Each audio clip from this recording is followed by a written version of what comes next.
Shalom, perkenalkan nama saya Umbu Paladang, NIM 2221-044. Pada kesempatan kali ini saya akan menjelaskan karakteristik sosial dalam ekonomi lokal dalam masyarakat Sumba. Berdasarkan tulisan Jacqueline Fair tahun 2011, salah satu buku yang bisa mengembangkan tentang karakteristik sosial ekonomi di Sumba adalah buku Ekonomi Uma yang ditulis oleh Jacqueline Fair. Adalah buku ekonomi tahun 2011. Di dalam buku ini ada 3 hal, yaitu yang pertama pada interaksi sosial masyarakat di Sumba dalam usaha memenuhi kebutuhan hidup. Yang kedua, interaksi sosial tersebut menghasilkan proses produksi yang sesuai dengan ketersediaan sumber daya sekaligus kebutuhan zaman. Yang ketiga, interaksi sosial ekonomi dilakukan dalam bentuk pertukaran yang dibedakan menjadi 3 jenis, yaitu pertama resiprokal, yang kedua barter, yang ketiga menjual. Kemudian ada pola jaringan sosial di Sumba. Kelompok yang pertama, kelompok kita yang relasi yang sesuai, yang cukup dengan berdasarkan kabihu kawin mawi ini dalam satu kampung. Kemudian bukan orang lain, termasuk dalam kelompok keluarga yang tidak terlalu dekat, tetapi selalu dilibatkan dalam acara adat, misalnya Yeralaya. Kemudian yang ketiga, kelompok orang lain, yaitu kelompok orang yang tidak ada hubungan keluarga sama sekali, misalnya orang dari luar Sumba.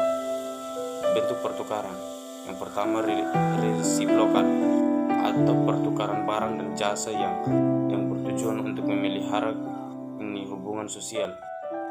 Yang kedua, barter, yaitu cara pertukaran barang dan jasa tetapi tidak menggunakan uang dan tidak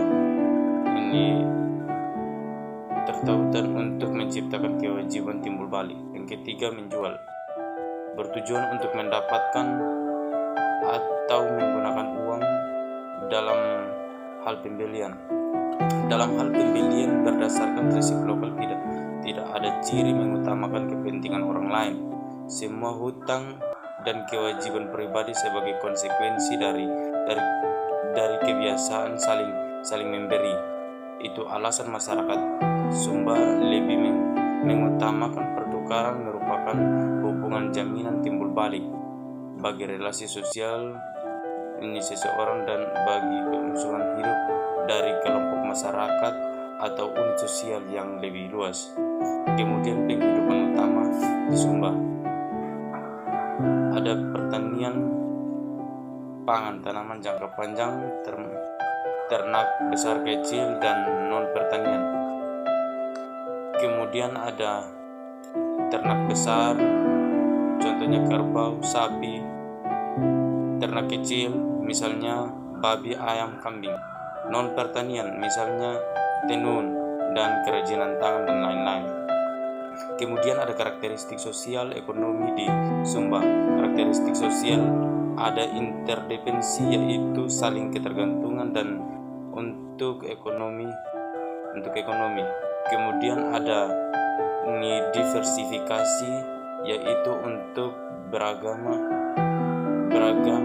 bentuk kehidupan. Mungkin itu yang dapat saya jelaskan dalam video ini. Sekian dan terima kasih.